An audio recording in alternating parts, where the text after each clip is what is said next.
Well, we are here at Backstage with Geoffrey Morrissey. It's a gorgeous day in Newport. Wonderful It is. start to the day. Margaret Glaspie just played, but even more importantly, I'm joined by Toby from Dr. Dog. Toby, how are you today? I'm great. And so you guys have a set coming up, highly anticipated. Who are you looking forward to getting to see if you have the chance? John Prine for sure. Oh, that's going to be awesome. Yeah, I saw him, boy, it must have been 15 years ago at this point at the Philly Folk Festival, years and years ago. So good. And rumor has it that there might be a certain Bon Iver joining him on stage, too. That would be pretty cool, wouldn't it? I guess, yeah, sure. And then so Newport is all about collaboration, sort of what I just mentioned, artists sort of hopping on stage with each other, playing a couple songs. If you could join the stage with anyone, who would you want to get up and play with, either at Newport or anywhere else? Tom Petty. Tom Petty would be a good one. And he's still touring, too. He sounds Yeah, he's great. crushing it. Yeah. And then, so another big thing that's happening here right over there at the Fort Stage is going to be a big tribute to protest songs. Do you have a favorite protest song that you either like to listen to or play? That I like to play? Sure. No, not so much that I like to play. That Nina Simone song, goddamn Mississippi, that song rules every time.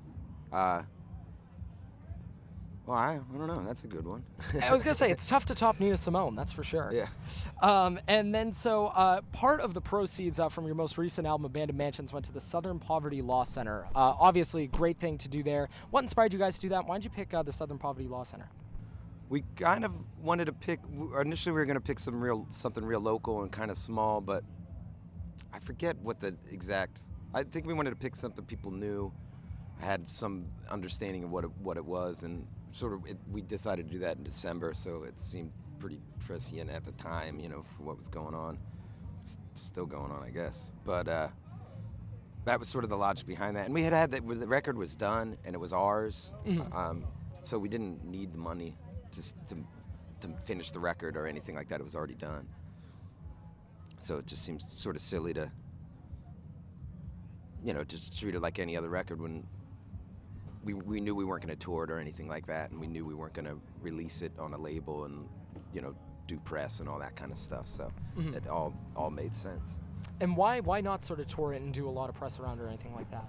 We just didn't want to be on a record cycle. I mean, that's the beginning and end of it. And we love the songs. That's the thing. It's right now it's probably my favorite record of ours. But you know that changes every day. But today it is probably my favorite record. And yeah, we just, because it was just sitting in the can and we could really release it any time. We released it like 8 months after our other record before that, and we just did not want to do the racket.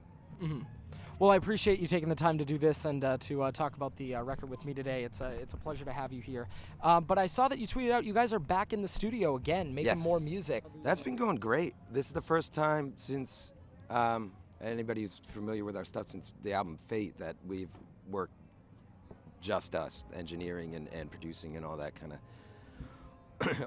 stuff. So that was 2007 or 8 when that came out. So it's been almost 10 years where we haven't engineered our own record, and that's what we're doing this time. And actually, we're just doing it all live, which is something different too. That was sort of what we did on Abandoned Mansions, and it just felt really good. And it's a much cooler way to work when you know. We always sort of work, you know, you start a song, nobody's ever heard the song.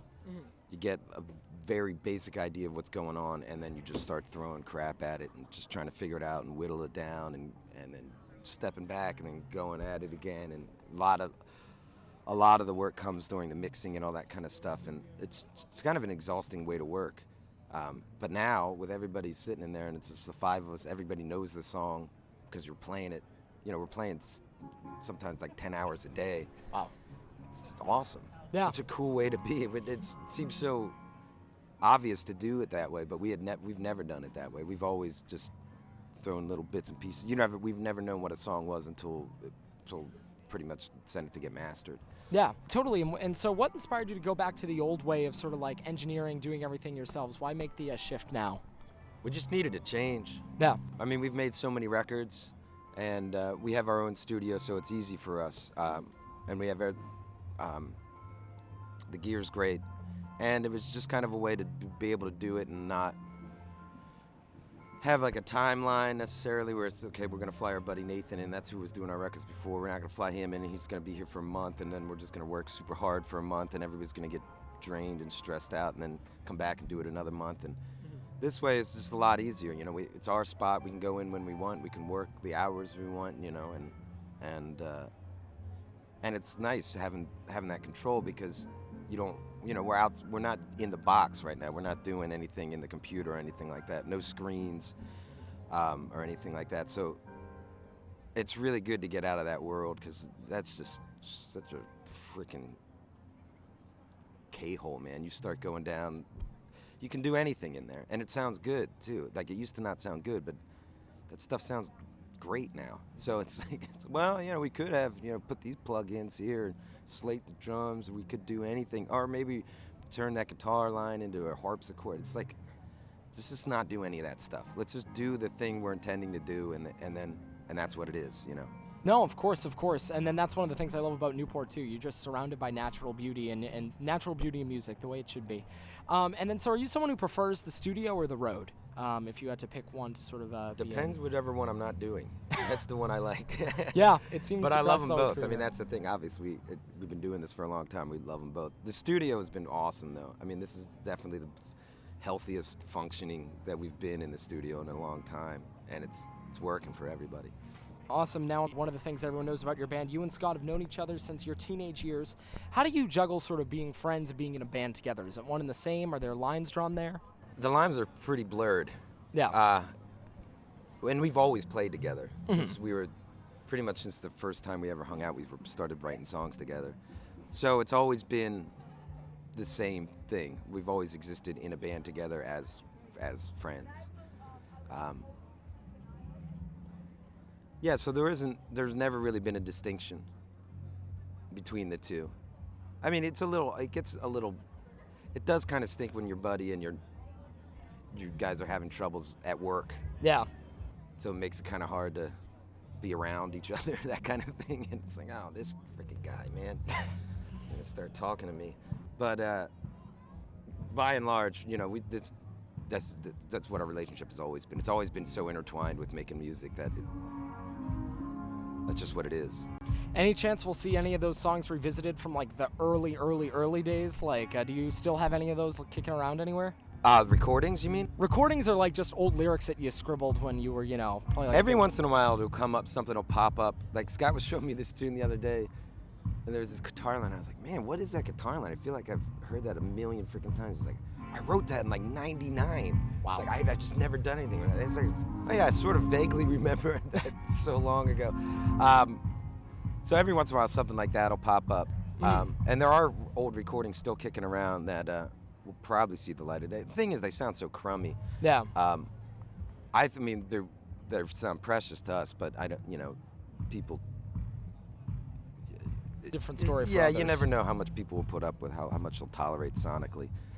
No, of course. And then, so as you mentioned, Scott plays guitar, you play bass. What drew you to bass? Why'd you decide to pick up that instrument? Well, Scott was already playing guitar, and I like the bass. My uncle was a bass player, or it still is. He plays everything, and I've always been really close to him, so I was familiar. Like I knew a bass existed. Like I had a basic understanding of what it was, and then when I started playing, I realized how much I loved it. Nice. And then do you remember the last time you sat down and you listened to one of your records? Either, maybe not Abandoned Mansions, but one of the earlier ones, and sort of what you picked up on, what you noticed? Or do you not really listen to your own stuff? I mean, no, I do sometimes if it comes up. Just in general, I would say that I can't think of anything specific like what record it was, but in general, I'm always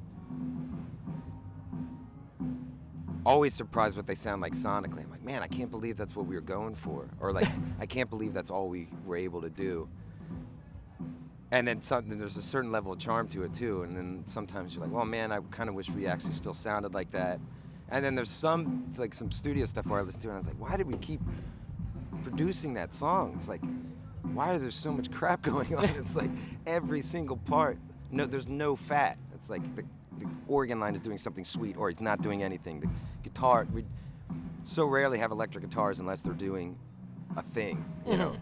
Nobody's ever strumming on electric guitars, and I listen to that stuff, and they're great tunes, but it's like, man, we're just in a different headspace now where it's like, okay, we can have strummy electric guitar. A million people do that and it sounds great. Yeah. So we can do that. We don't have to be afraid of just like, well, nobody wants to hear open G chord on electric guitar. I guess maybe people do though. That's the thing. Well, it's a liberating feeling, sort of, going back to what you want to do, that's for sure. Yeah. One of the favorite things about Abandoned Mansions is the name itself, Abandoned Mansions. Great name for a record. Thanks. If you could live anywhere, in any either occupied or abandoned house, place, where would you want to live? Like specifically, like a Yeah, like maybe like a, like a house or like a castle that comes to mind. castle. No, I wouldn't. You Castle sounds like a hassle.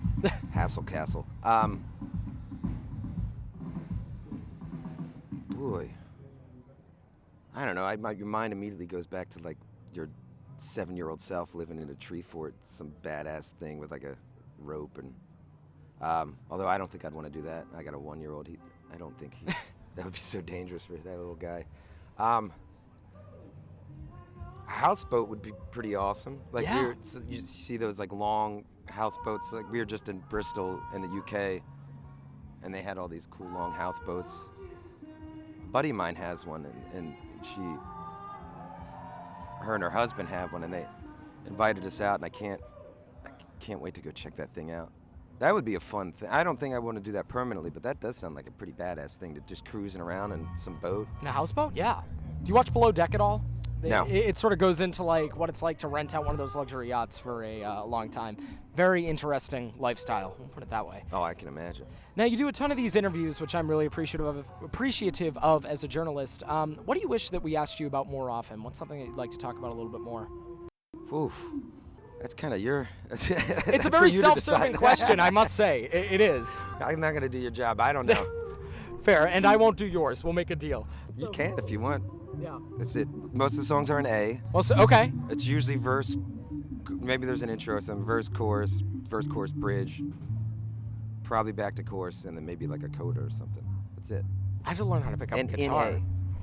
If you teach me how to play guitar, I promise I will do your job. Open tuning. We'll just tune it. Tune it? Okay. Just.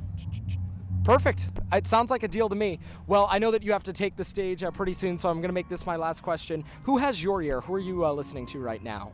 Oh man, I've been listening to. Well, my buddy Seth Kaufman. I've always been listening to him. He's got a new record, Floating Action. Actually, I guess it's not new. But listening to him. Listening to a lot of constant. Been listening to a lot of Bo Diddley and like. Always sort of kicking around dub stuff. Mm-hmm. Like Prince Jamie, King Tubby, that kind of world. Scratch. Been listening to a lot of Ventures. Mickens got me real into the Ventures. These guys are great. I'll have to listen to them. I haven't heard them yet. It's just instrumental guitar. Sometimes they're phenomenal. They were huge too. They were like one of the biggest bands in the world. This is late 60s probably when they were most relevant. I mean, you'd recognize some of their classics too. They're so cool. It's so cool to hear a song that you know really well just totally deconstructed so the melodies on the guitar, and you're like, oh, that's all that's going on there. And the band is real tight. It's just a cool scene. Awesome. Well, if you're looking for something to listen to, you should definitely pick up Abandoned Mansions by Dr. Dog. I've been joined by Toby from that band. Toby, thank you so much for the time today. I really do appreciate it. Thanks. Take care, Jeff.